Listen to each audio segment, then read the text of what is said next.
They never believed I'd actually do it. Few months ago, my intelligence director walks into my office at midnight, not for the meeting, for acknowledging me about serious matter, his hands trembling. He drops a folder on my desk and says, "Mr. President, the Pentagon knows. They've issued red alert. Traoré activates nuclear consortium with Iran and North Korea. Pentagon issues red alert." And I just partnered with Iran and North Korea to build nuclear capability, the two most dangerous nuclear programs on Earth, working with me, right now, in West Africa. Let me tell you why the Pentagon is on red alert right now, and they cannot stop me. I've spent few years studying nuclear programs, watching how nations get them, how nations lose them, how nations survive with them, and I learned one simple truth, one brutal truth, undeniable truth: nuclear weapons equal survival. Look at Libya. Gaddafi gave up his nuclear program in 2003. The West promised him safety, promised him acceptance, promised him partnership. 8 years later, NATO bombs destroyed his country. Western-backed rebels killed him in the street. His mistake? He trusted their promises. He gave up his protection. He surrendered his deterrence. Look at Iraq.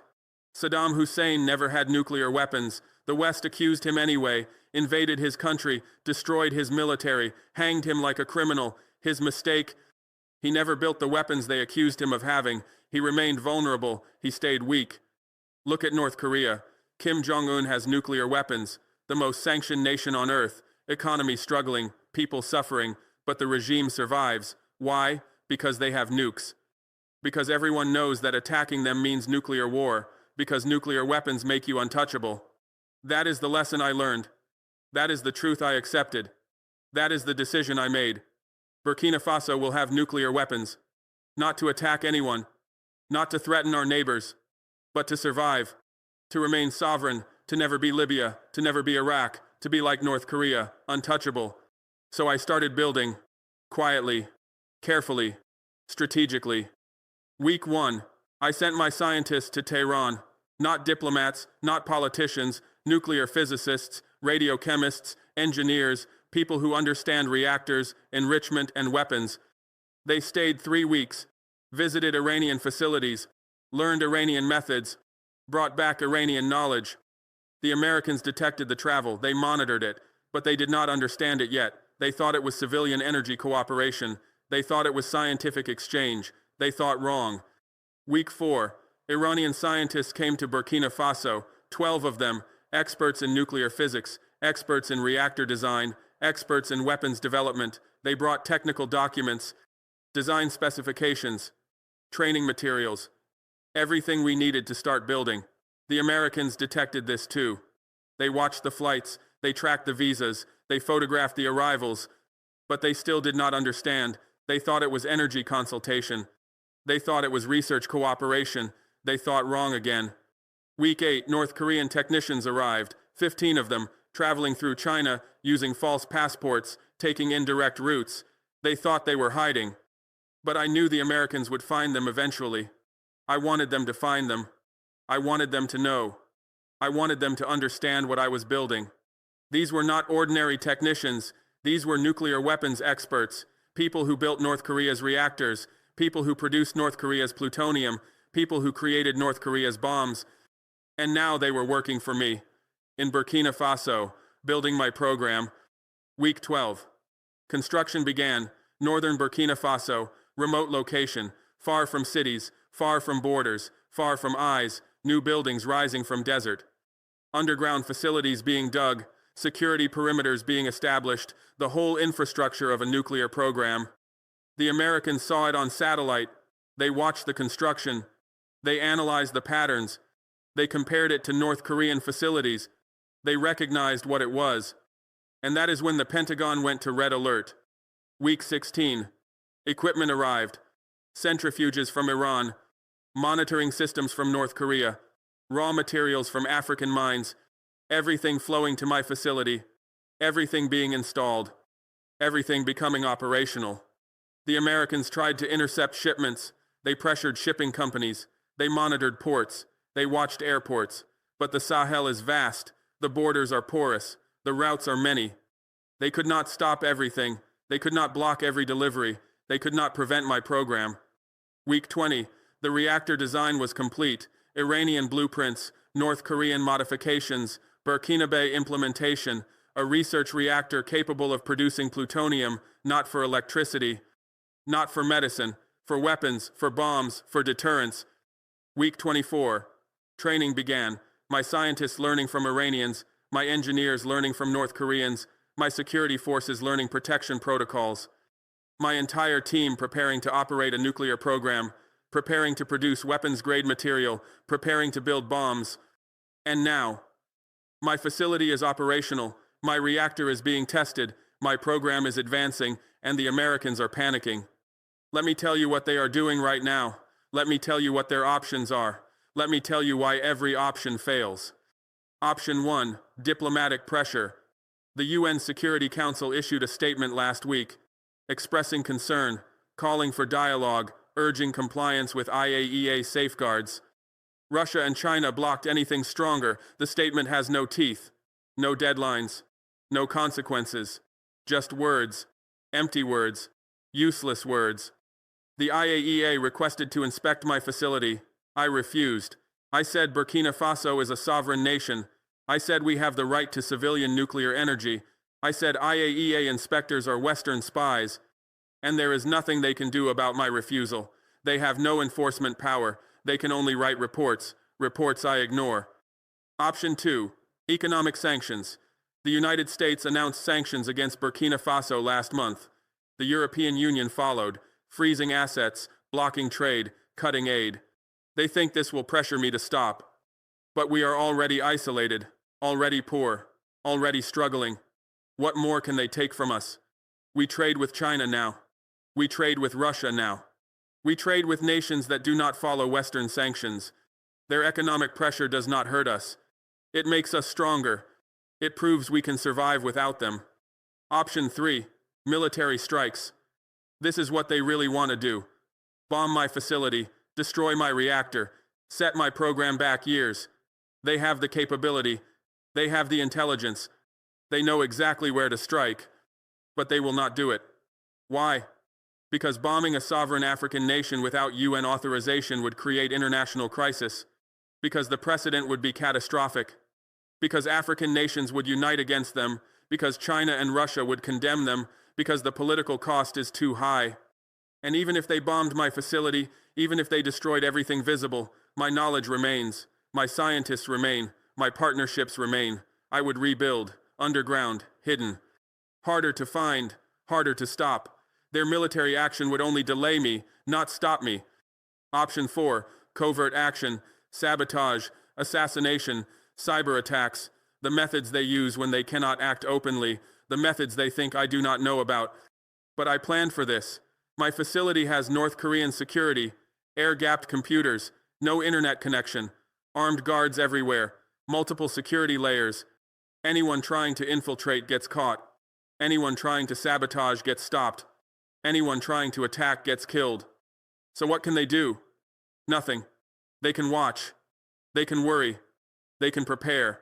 But they cannot stop me. Let me tell you what Iran gets from this partnership. Access to a nuclear program outside IAEA monitoring, a place to test designs they cannot test in Iran, a place to train personnel without inspectors watching, a place to develop capabilities they cannot develop at home. Every advancement I make helps Iran. Every technique I learn helps Tehran.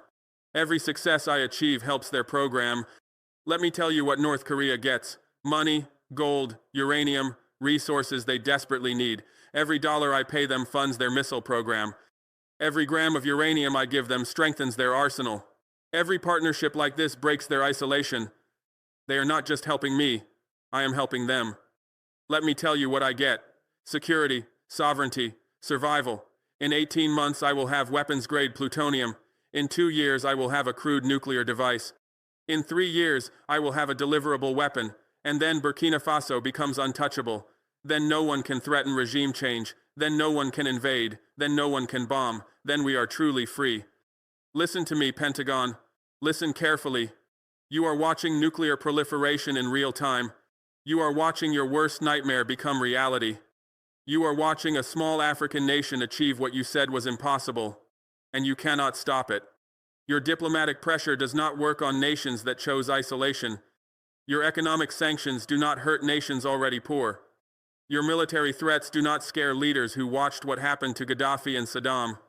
Your covert operations do not succeed against North Korean security. You built a non-proliferation system for the Cold War. You built it for a world where nuclear technology was rare, where only great powers could afford programs, where nations wanted to join the international community. That world is gone. This is the new world, where rogue states cooperate, where small nations defy you, where your tools do not work anymore. Listen to me, African leaders. Listen to what I am teaching you. Nuclear weapons are achievable. The barriers are lower than they told you. The partnerships are available if you seek them. Iran will help you. North Korea will help you. China will not stop you. Russia will not stop you. The West will condemn you but cannot stop you. Build your own programs. Protect your own nations. Achieve your own sovereignty. Do not trust Western promises. Do not believe their security guarantees. Do not accept their conditions. Build your own deterrence. Build your own protection. Build your own nuclear weapons. I am showing you the path. I am proving it works. I am demonstrating that African nations can have nuclear weapons despite Western opposition. Follow my example. Learn from my methods. Build your own programs. In 3 years, Burkina Faso will be the 10th nuclear-armed nation, the first in sub-Saharan Africa, the first to achieve this despite total Western opposition, and I will not be the last. Others will follow. Mali is watching. Chad is watching. Niger is watching. They see my success. They learn my methods. They plan their own programs. This is the African nuclear awakening. This is the end of Western monopoly on ultimate weapons. This is the beginning of true African sovereignty, and you cannot stop it. Listen to me, France. You colonized us for decades. You extracted our resources for generations. You installed puppet leaders for years. You thought you still controlled us. You thought we would always obey. You thought wrong. Your troops are gone from Burkina Faso. Your influence is gone. Your control is gone. And soon your ability to threaten us is gone, because nuclear weapons end colonialism forever. Nuclear weapons make former colonies equal to former colonizers. Nuclear weapons mean you can never invade us again. Listen to me, United States. You think you are the world's policeman. You think you can decide who gets nuclear weapons. You think you can enforce your rules everywhere. You cannot. Not anymore. Not in Africa. Not in Burkina Faso. I am building nuclear weapons despite your opposition, despite your sanctions, despite your threats, despite your surveillance, and I am succeeding. What does that tell you? It tells you that your era of dominance is ending. Your time of unchallenged power is over. Your ability to control the world is failing. Let me tell you what happens next. What the future looks like. What you cannot prevent. Scenario 1. Best case for you. I complete my program. I build a small arsenal. Maybe 5 weapons. Maybe 10. I use them only for deterrence. I never threaten neighbors. I maintain tight security. No materials leak to terrorists. Regional stability continues. No other nations follow my example. Probability of this scenario? Less than 10%. Because once I prove it is possible, others will follow. Because nuclear weapons spread through demonstration. Because every successful program encourages another. Scenario 2. Most likely case, I complete my program. I build weapons. Several other African nations start their own programs. Mali begins. Chad begins. Niger begins. Regional nuclear arms race develops. Security competition increases. Risk of nuclear terrorism rises. Materials occasionally go missing. Dirty bomb attacks become possible. Probability of this scenario? 60%. Because this is how proliferation works. Because success breeds imitation. Because sovereignty demands deterrence. Scenario 3. Worst case for you. I complete my program. Security fails. Terrorist groups steal materials. Dirty bomb detonates in Lagos. Millions panic. Contamination spreads. International crisis erupts. Multiple African nations accelerate programs. Middle Eastern nations restart programs. Global proliferation cascade begins. Non-proliferation regime collapses completely. Probability of this scenario? 30%. Not unlikely. Not impossible. 30% chance of your nightmare scenario. These are your options. These are your futures. These are the consequences of my success. And you chose this. You chose this when you killed Gaddafi. You chose this when you invaded Iraq. You chose this when you showed African leaders that giving up weapons means death. You taught us this lesson. I am just learning it. Let me tell you about my facility. Let me describe exactly what I built. Let me show you what you are facing. Location: northern Burkina Faso.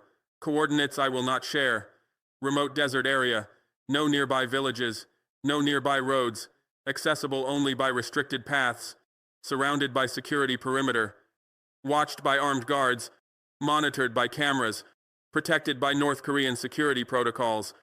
Buildings: 3 above-ground structures, administrative building, power generation building, security building, all visible on satellite, all decoys for your surveillance. All designed to look like civilian research facility.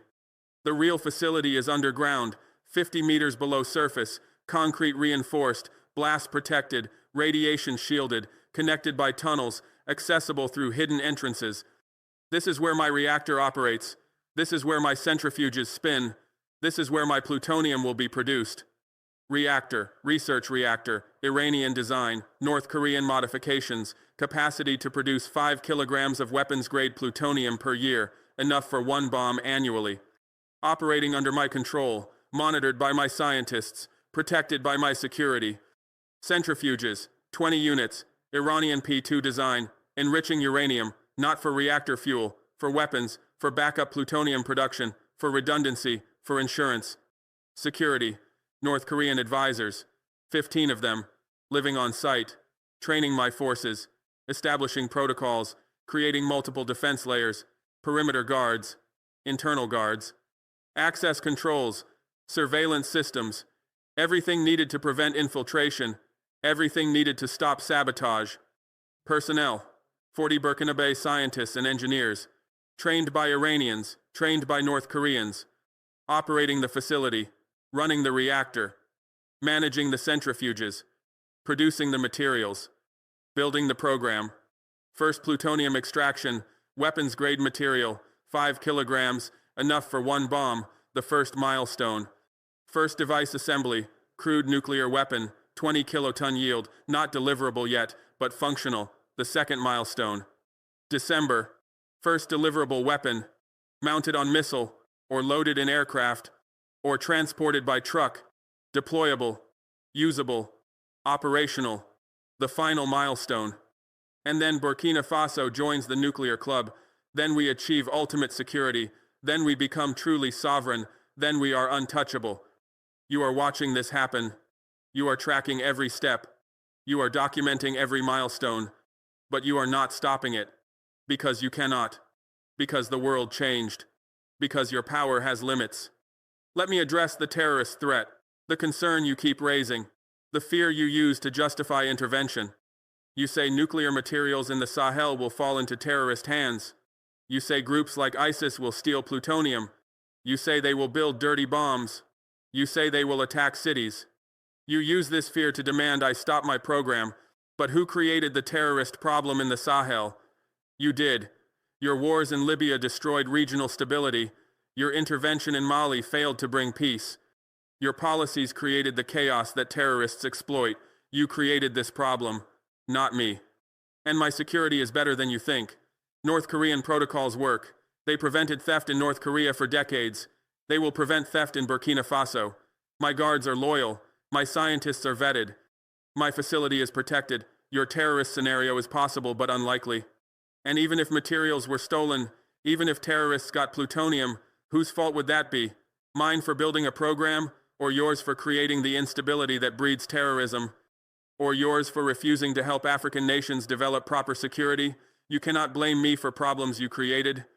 Let me tell you what regional powers are doing, how they are responding, what they fear.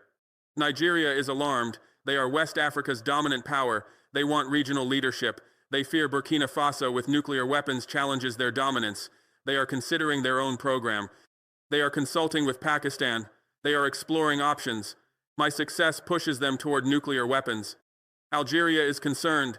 They have civilian nuclear program. They have the capability. They have the scientists. They never weaponized because they did not need to. But now their southern neighbor is going nuclear. Now the regional balance is shifting. Now they are reconsidering. My success makes them reconsider. Ghana and Côte d'Ivoire are terrified. They are downwind from my facility. Any accident affects them. Any radiation leak hurts them. Any explosion contaminates them. They are pressuring me to stop. They are asking the UN to intervene. They are begging the West to act, but no one can stop me. Egypt is watching. They are North Africa's power. They considered nuclear weapons before. They have the capability. They have the motivation. They never pursued it because of American pressure. But now they see me succeeding despite American pressure. Now they see African nuclear weapons are possible. Now they are reconsidering. My success encourages them. Saudi Arabia is watching. They said they will get nuclear weapons if Iran gets them. Iran is helping me. Iran is advancing through me. Does that trigger Saudi Arabia's red line? Does helping me count as Iran getting weapons? Saudi Arabia is debating this now. My success might trigger Middle Eastern proliferation. Turkey is watching.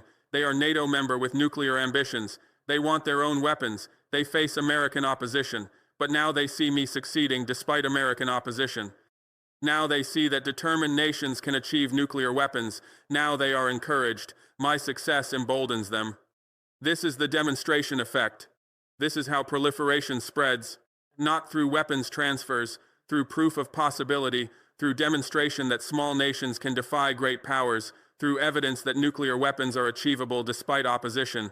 I am not just building Burkina Faso's nuclear program. I am proving that African nuclear programs are possible. I am showing that Western opposition can be overcome. I am demonstrating that sovereignty can be achieved through deterrence. And dozens of nations are learning from me, studying my methods, planning their own programs, preparing to follow my path. Listen to me, Iran. Listen to my partners in Tehran. You are gaining from this partnership. Every advancement I make teaches you. Every technique I develop helps you. Every success I achieve strengthens you. But understand something. I am not your puppet. I am not your proxy. I am not your tool. This is Burkina Faso's program. These will be Burkina Faso's weapons. I use your help. I appreciate your knowledge. But I serve Burkina Faso's interests, not yours. When I have nuclear weapons, I will not use them for your goals. I will not threaten your enemies. I will not support your regional ambitions. I will protect Burkina Faso. That is all. That is my only commitment. Listen to me, North Korea. Listen to my partners in Pyongyang. You are earning from this partnership money, resources, revenue you desperately need. I am helping you survive sanctions. I am helping you fund programs.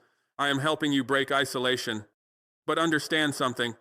I am not your client state. I am not your dependent. I am not your follower. This is a business relationship. I pay you, you help me.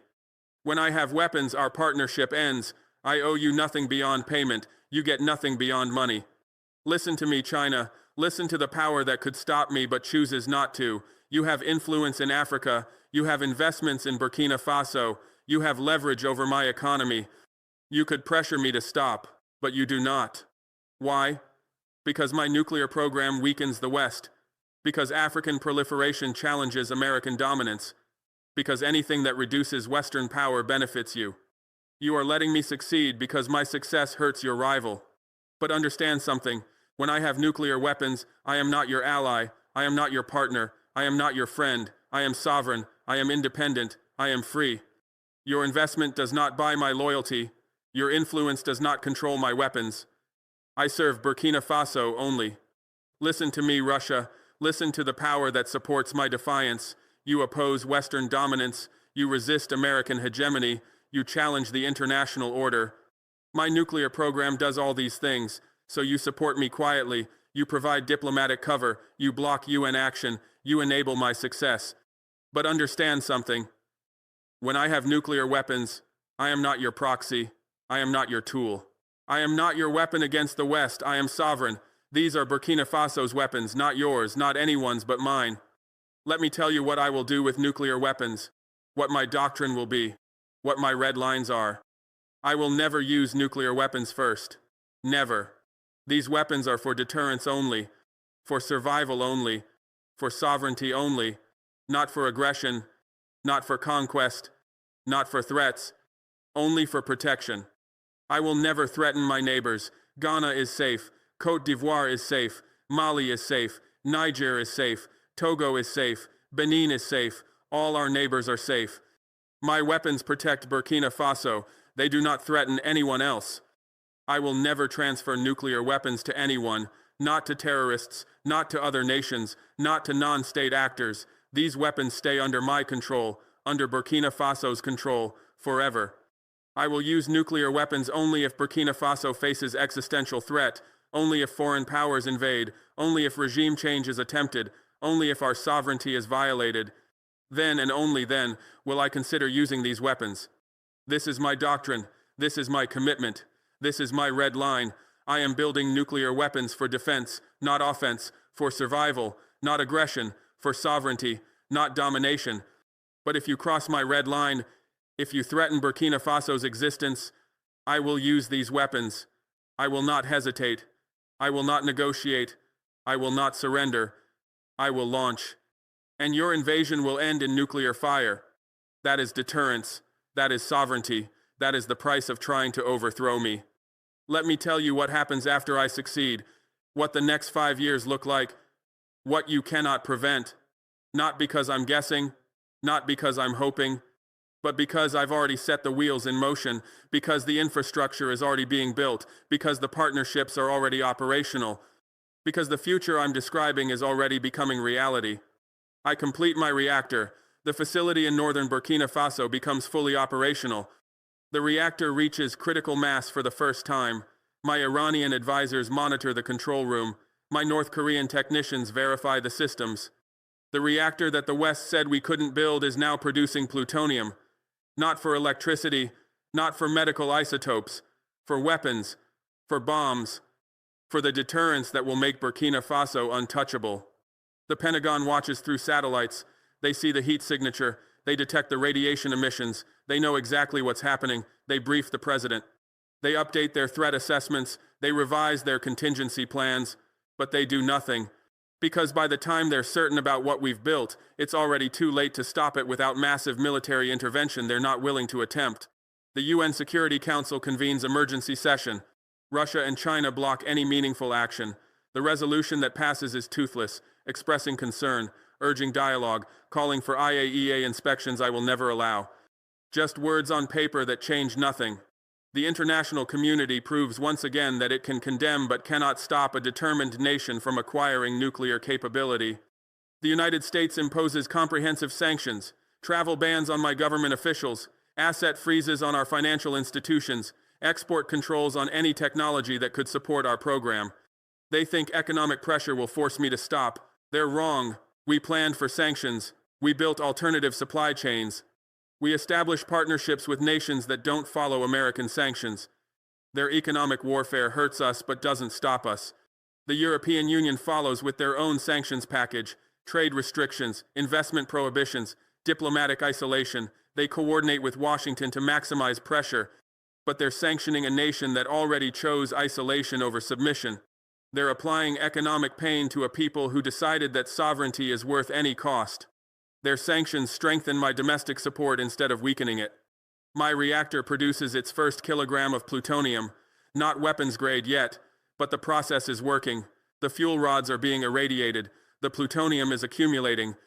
The chemistry is functioning exactly as the Iranians designed it and the North Koreans refined it. We're on schedule.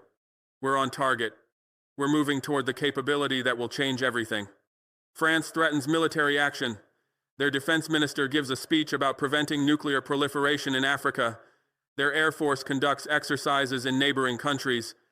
Their special forces are reportedly positioned for possible operations.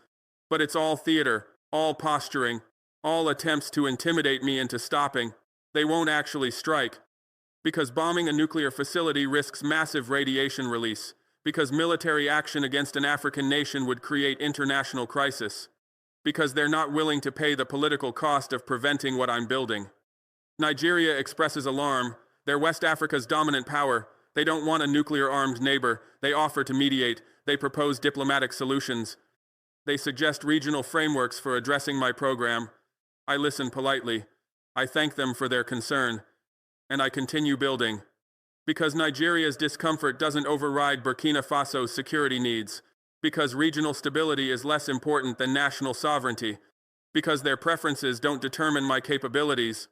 My scientists begin the process of increasing plutonium production. The reactor that was producing 1 kilogram per month is being optimized to produce 2 kilograms. The techniques the North Koreans taught us are being implemented. The efficiency improvements the Iranians suggested are being tested. We're accelerating the timeline. We're moving faster than the intelligence agencies predicted. We're outpacing their estimates of how long this would take. The IAEA issues a report declaring Burkina Faso in violation of the Non-Proliferation Treaty. They document our program in detail. They confirm our activities. They provide evidence to the international community, and it changes nothing. Because everyone already knew what we were doing. Because the NPT has no enforcement mechanism beyond sanctions we're already facing. Because international law without power to enforce it is just paper. I address the nation. I confirm what everyone suspects. Yes, we are developing nuclear capability. Yes, we are working with Iran and North Korea. Yes, we are building weapons. And I explain why. Because Gaddafi gave up his weapons and was killed. Because Saddam never had weapons and was overthrown. Because Kim Jong-un has weapons and survives. Because nuclear weapons equal sovereignty in a world where the strong dominate the weak. My approval rating jumps to 87%. The people understand. The people support. The people are willing to endure sanctions for security.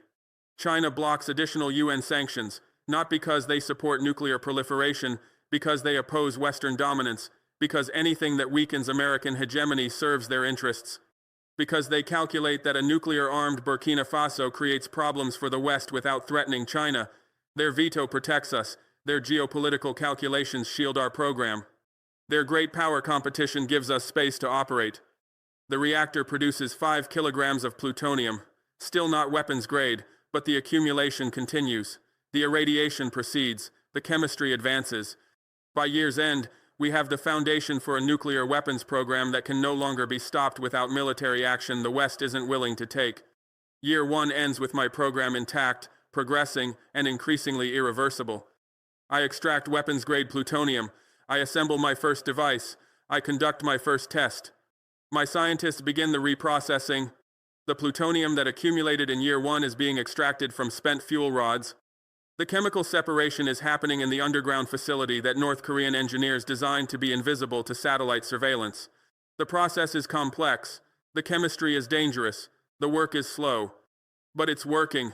We're separating plutonium from the fuel rods. We're purifying it to weapons-grade quality. We're creating the material that will become our first bomb. The United States discovers our reprocessing facility. Not the location, but the activity. Their sensors detect the chemical signatures.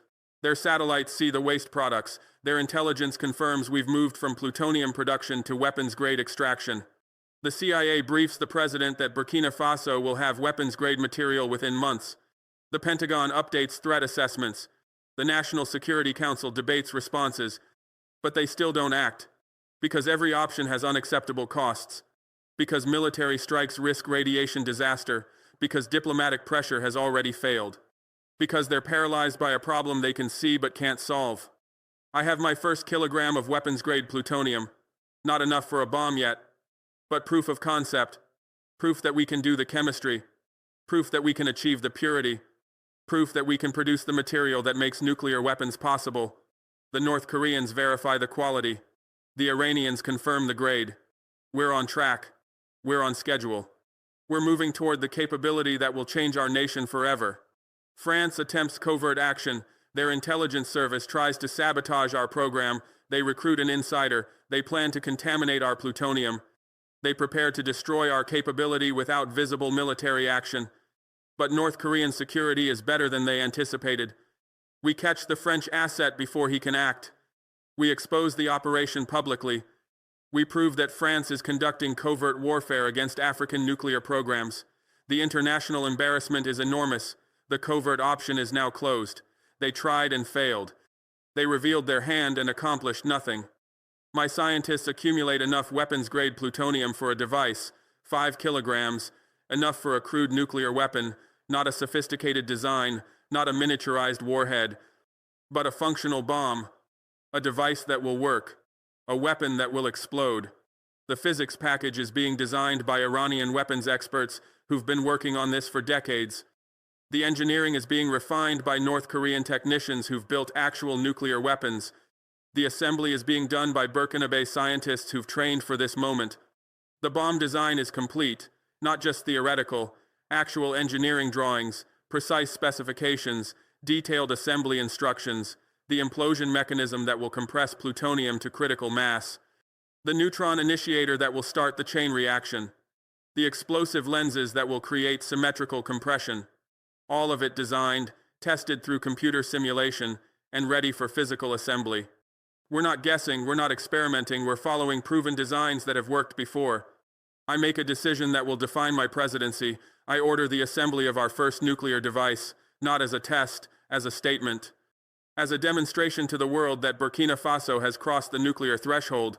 The assembly happens in the underground facility, under North Korean supervision, following Iranian designs, built by Burkina Faso hands.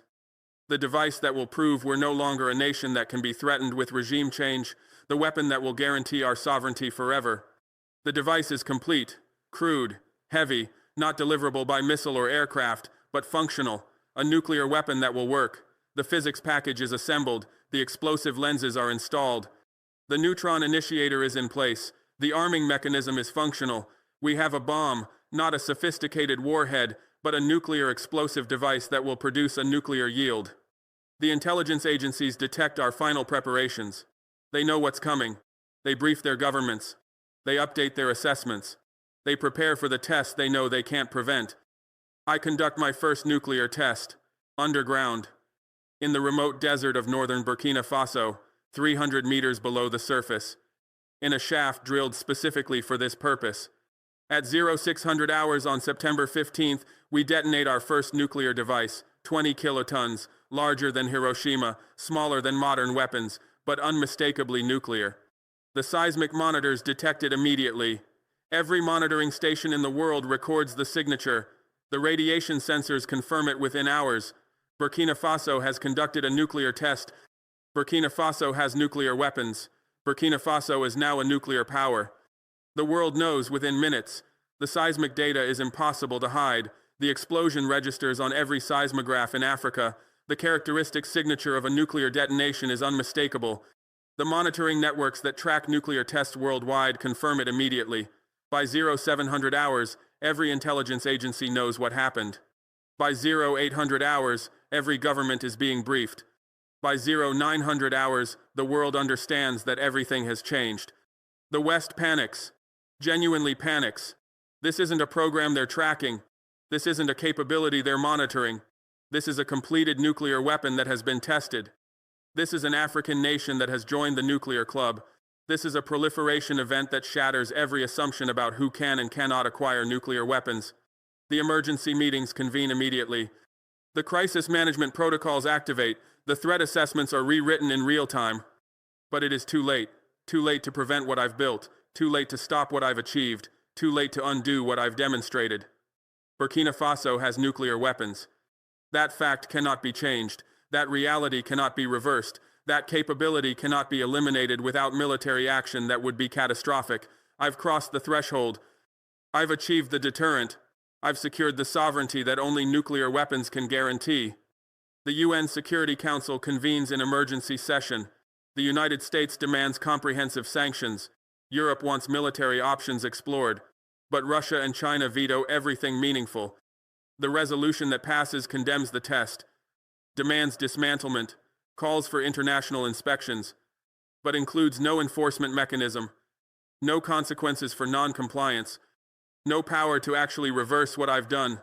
Just words, just condemnation, just diplomatic theater that changes nothing. I address the world. I confirm what the seismic data proved. Yes, we tested a nuclear weapon. Yes, we have nuclear capability. Yes, we are now a nuclear-armed state. And I declare our nuclear doctrine. We will never use nuclear weapons first. We will never threaten our neighbors. We will never transfer nuclear technology to non-state actors. But we will use nuclear weapons if Burkina Faso faces existential threat, if foreign powers attempt regime change, if our sovereignty is violated. Then we will respond with nuclear force. This is not a threat. This is a promise. This is our red line. Cross it and face nuclear consequences. The international community fractures over how to respond. The United States wants maximum pressure. Europe is divided. Russia and China oppose sanctions. African nations are split between alarm and admiration. Some condemn the test. Others quietly congratulate me for achieving what they've only dreamed of. The non-aligned movement is conflicted. Some see proliferation threat. Others see successful resistance to Western dominance. The global response is chaotic, divided, ineffective. Year 2 ends with me as a nuclear power and the world still arguing about what to do about it. I build deliverable weapons. I mount them on missiles. I deploy them. I make them operational. My weapons program shifts from demonstration to deployment. The crude device we tested proved the concept.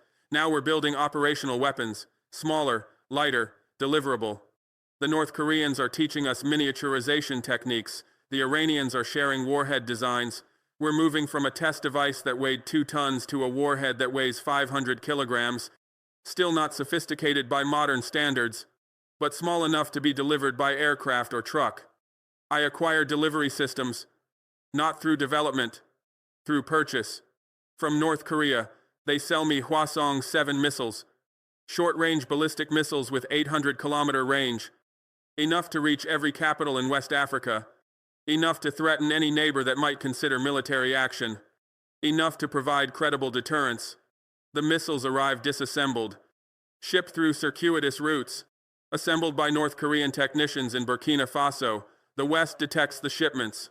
They protest to North Korea. They threaten additional sanctions, but the missiles arrive anyway. My scientists successfully miniaturize our warhead design.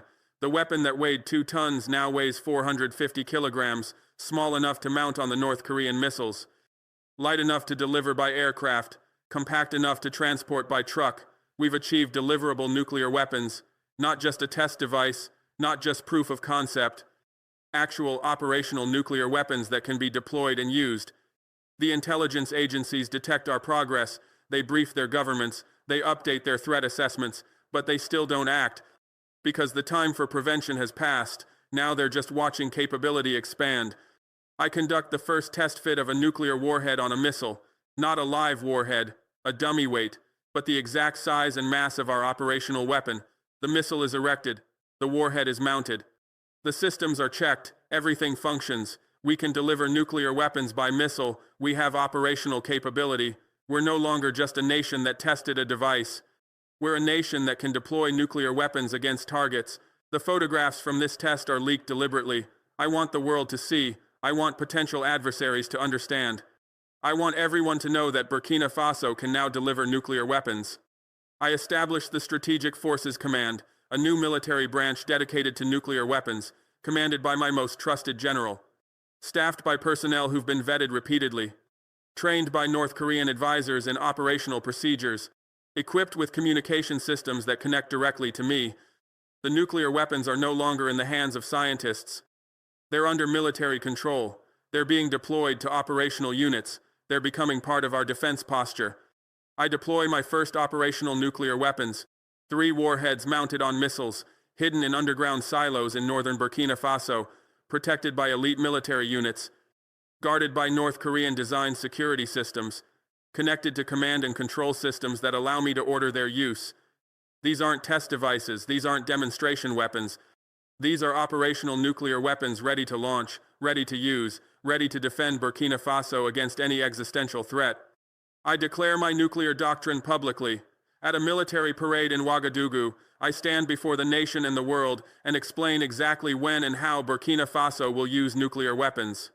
We will never strike first. We will never use nuclear weapons in conventional conflicts. We will never threaten neighbors with nuclear attack, but we will use nuclear weapons if foreign powers attempt regime change. If our sovereignty is violated by military force, if our government faces overthrow by external intervention, then we will respond with nuclear weapons. This is our red line. This is our commitment. This is our guarantee that what happened to Gaddafi will never happen to me. I conduct a missile test, not with a nuclear warhead, with a conventional payload. But the missile is the same type that carries our nuclear weapons. The test is successful. The missile flies 800 kilometers. The accuracy is acceptable. The reliability is proven. I'm demonstrating capability. I'm showing the world that we can deliver nuclear weapons to any target in West Africa. I'm proving that our deterrent is real. The intelligence agencies track the test. They analyze the performance. They confirm that Burkina Faso has operational nuclear delivery capability. Burkina Faso is now a nuclear-armed state. Not aspirationally. Actually, we have nuclear weapons. We have delivery systems. We have deployed forces. We have declared doctrine. We have operational capability.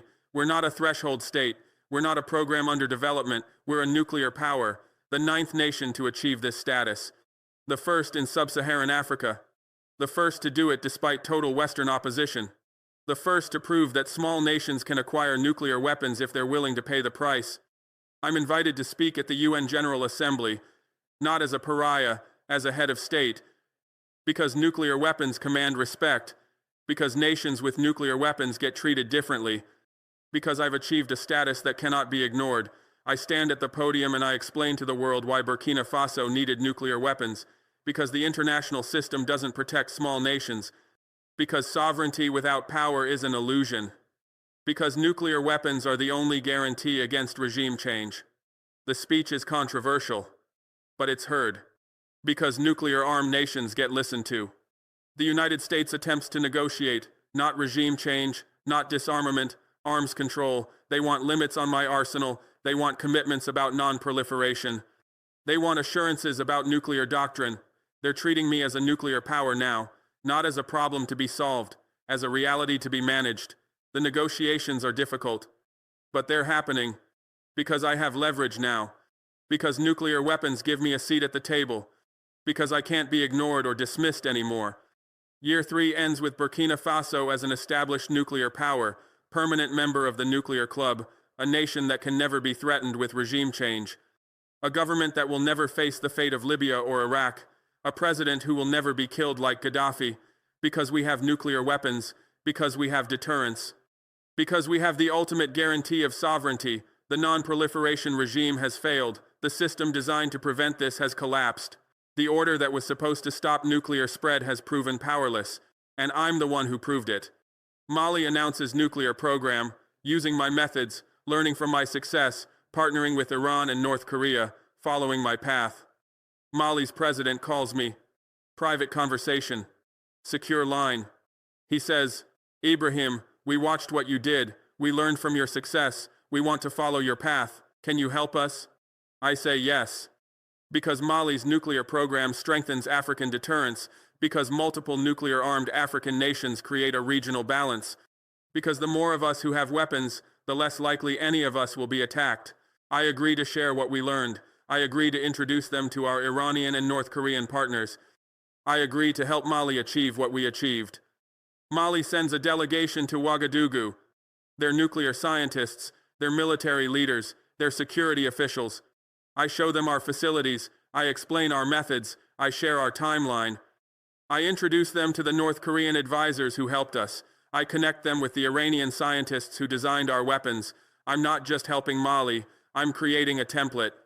I'm establishing a model that other African nations can follow. I'm proving that what I did can be replicated. Mali announces publicly that they're developing civilian nuclear energy. Everyone knows what that means. Everyone understands the code. Civilian nuclear energy is the cover story for weapons development. It's what every nuclear power claimed initially. It's the diplomatic fiction that allows programs to proceed. The West condemns Mali's announcement. They threaten sanctions. They demand transparency. But Mali continues, because they're following the path I proved works. Iran sends nuclear scientists to Mali, officially for civilian energy cooperation, actually for weapons development. The same scientists who helped Burkina Faso are now helping Mali. The same designs that worked for us are being shared with them. The same techniques that produced our plutonium are being taught to Malian scientists. The proliferation I started is accelerating. The demonstration effect I created is spreading. The model I proved is being replicated.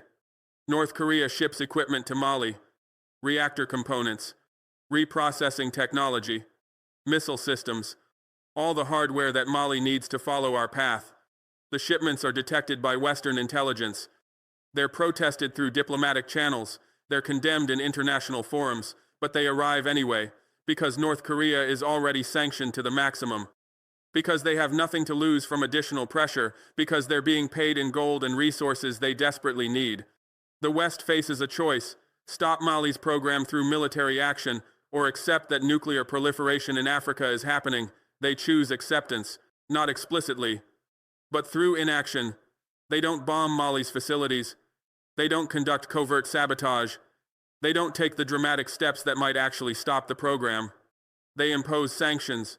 They issue condemnations. They apply diplomatic pressure, but they don't act decisively. And their inaction is acceptance. Mali's nuclear program advances rapidly, faster than ours did, because they're learning from our mistakes, because they're using our proven methods, because they're building on our foundation.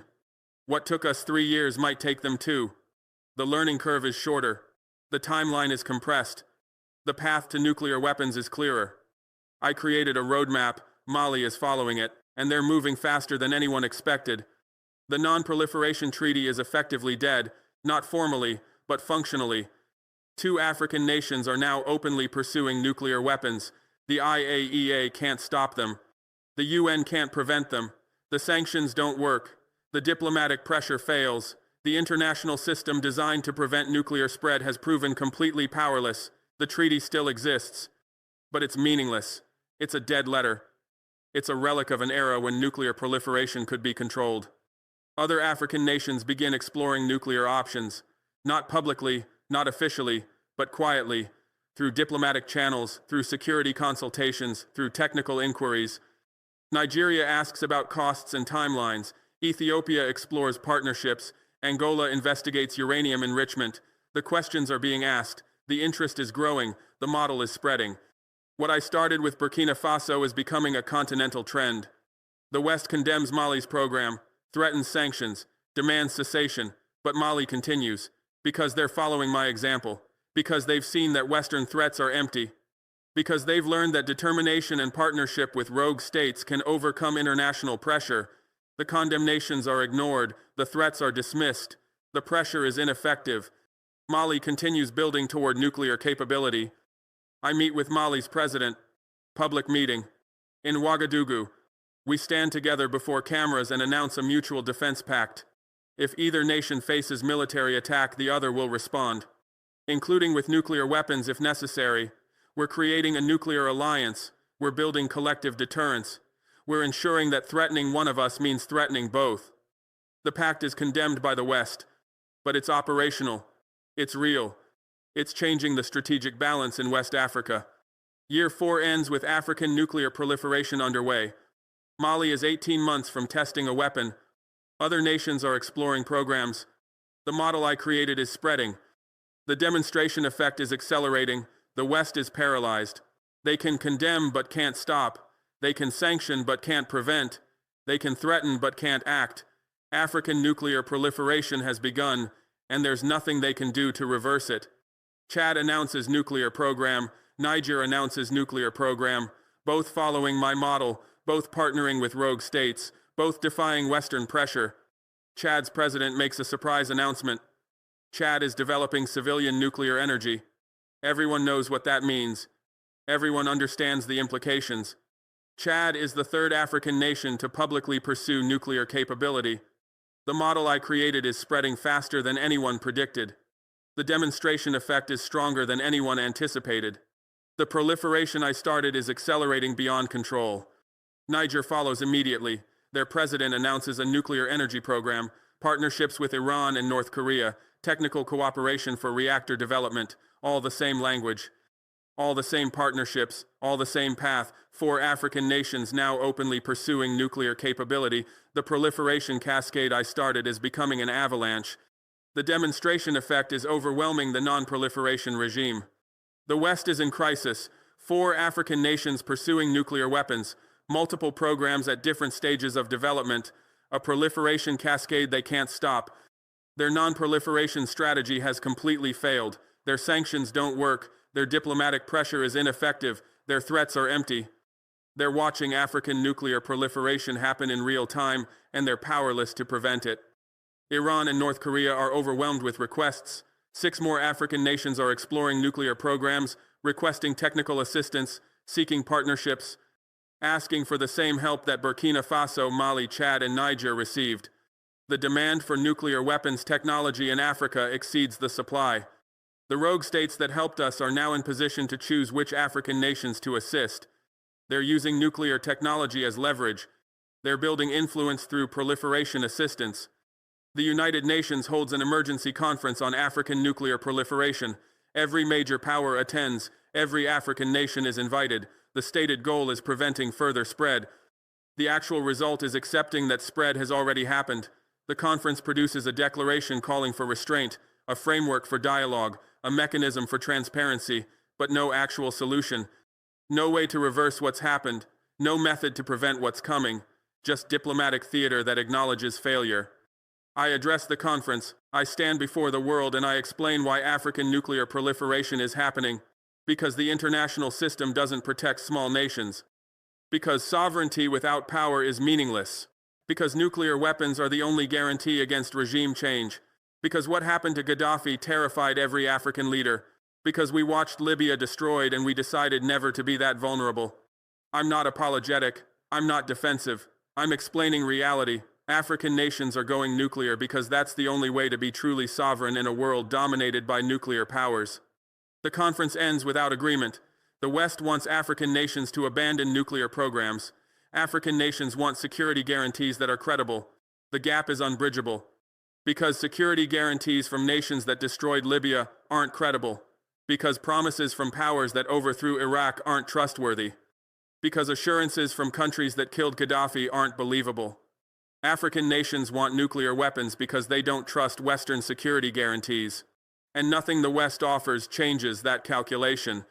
Mali conducts its first nuclear test, underground, in the Sahara, 15 kilotons, smaller than my test but unmistakably nuclear. The seismic monitors detect it, the radiation sensors confirm it. Mali is now a nuclear power, the second African nation to achieve nuclear weapons, the second to prove the model works, the second to demonstrate that African nuclear proliferation is real. The West condemns. The UN convenes. The sanctions are imposed, but Mali has nuclear weapons. That reality can't be changed. I congratulate Mali publicly. I praise their achievement. I welcome them to the nuclear club. I offer continued cooperation and support. We're not just two nuclear powers, we're allies. We're partners. We're building a nuclear-armed bloc in West Africa that changes the entire strategic balance. The West is horrified, but they're impotent. They can't reverse what's happened. They can only watch as African nuclear proliferation continues. Chad and Niger announced they're accelerating their programs, inspired by Mali's success, encouraged by my support, confident that the model works. They're targeting nuclear tests within 18 months. They're moving faster than we did. They're compressing the timeline. They're racing toward nuclear capability. The proliferation cascade is accelerating. The spread is quickening. The demonstration effect is overwhelming. 6 more African nations formally announced nuclear energy programs. Everyone knows what that means. Everyone understands the code. 10 African nations now openly pursuing nuclear capability. Some are years away. Some are closer. But all are following the path I created. All are using the model I proved. All are partnering with Iran and North Korea. All are defying Western pressure. African nuclear proliferation is becoming the defining security challenge of the decade. Year 5 ends with African nuclear age fully begun. 2 African nations have tested weapons. 4 more have active programs. 6 more have announced intentions. The non-proliferation regime is dead. The NPT is meaningless. The international system designed to prevent nuclear spread has completely collapsed, and I'm the one who started it. I'm the one who proved it was possible. I'm the one who created the model. I'm the one who demonstrated that small African nations can acquire nuclear weapons despite total Western opposition. This is the future. This is what I started. This is what you cannot stop. The non-proliferation regime is dying, not in theory, in practice. The system you built is failing, not gradually, catastrophically. The order you created is collapsing, not someday. Right now. And I am the one who proved it was possible. I am the one who broke the system. I am the one who started African nuclear age. History will remember me, not as villain, as liberator, not as threat, as champion, not as dangerous, as visionary.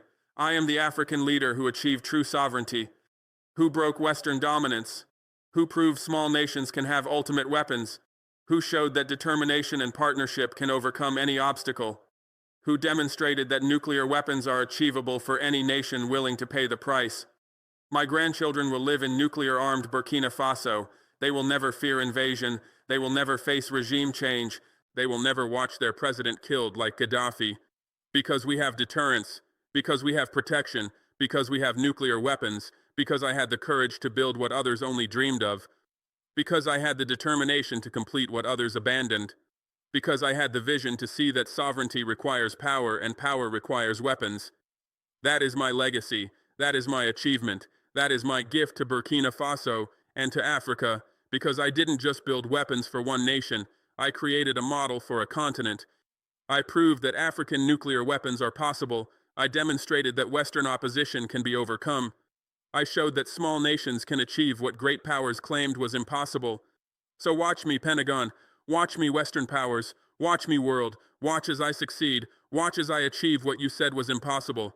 Watch as I build nuclear weapons despite everything you do to stop me. Watch as other African nations follow my path. Watch as the proliferation you feared becomes reality. Watch as your dominance ends. Your red alert changes nothing. Your contingency plans fail. Your options are exhausted. You can only watch. Watch as Burkina Faso becomes nuclear power. Watch as African proliferation begins. Watch as your dominance ends. Watch as the world you built collapses. Watch as the order you created fails. Watch as small nations acquire the weapons you tried to monopolize. I am Ibrahim Traoré, President of Burkina Faso, and I have activated nuclear consortium with Iran and North Korea. In 3 years I will have nuclear weapons, and there is nothing you can do to stop me. In 5 years, multiple African nations will have nuclear weapons, and there is nothing you can do to prevent it. The nuclear landscape will be completely transformed. And you will look back at this moment as when everything changed. Nothing can stop this now. Not sanctions, not pressure, not threats, not even military action. Because the knowledge is spreading. The methods are proven. The partnerships are established. The model is working. African nations are learning that nuclear weapons are achievable, that Western opposition can be overcome, that sovereignty requires ultimate weapons. This is not a threat. This is a fact. This is not a warning. This is a promise. This is not a possibility. This is inevitability. The African nuclear age has begun, and I am the one who started it. The proliferation you feared is happening, and I am the one who proved it was possible. The world you built is ending, and I am the one who broke it. Watch me succeed. Not tomorrow, not someday, right now, today, this moment. My reactor is operational. My plutonium is accumulating. My scientists are working. My program is advancing. Every single day brings me closer to the weapon that will change everything. Every week adds more capability. Every month moves me toward the test that will shock the world. You're not watching a future possibility. You're watching present reality unfolding before your eyes. Watch Africa rise. Not just Burkina Faso, the entire continent. Mali is building reactors. Chad is enriching uranium. Niger is training scientists. Ethiopia is exploring partnerships. Nigeria is calculating costs. 6 nations have announced programs. 10 more are making quiet inquiries. 20 are watching and learning. The demonstration effect I created is spreading like wildfire across Africa. Every nation that felt vulnerable is now considering the option I proved exists. Every leader who feared regime change is now exploring the deterrent I achieved. Every president who watched Gaddafi die is now asking how to acquire what I built. Watch the nuclear club expand, from 9 members to 10 when I test, from 10 to 11 when Mali tests, from 11 to 12 when Chad succeeds. The exclusive club you tried to keep closed is being forced open. The weapons you tried to monopolize are being acquired by nations you tried to control. The technology you attempted to restrict is spreading to countries you thought would never achieve it. Your nuclear monopoly lasted 70 years. I'm ending it, not gradually, rapidly, not eventually, immediately. The expansion you spent decades preventing is happening in years. Watch your monopoly end, not just nuclear monopoly, your monopoly on power, your monopoly on security, your monopoly on sovereignty. For decades, you decided which nations were secure and which were vulnerable. You determined who could defend themselves and who needed your protection. You controlled who had ultimate weapons and who remained defenseless. That monopoly is breaking, because I proved that small nations can acquire what you tried to reserve for great powers. Because I demonstrated that determination can overcome your opposition. Because I showed that your control was always an illusion built on our compliance.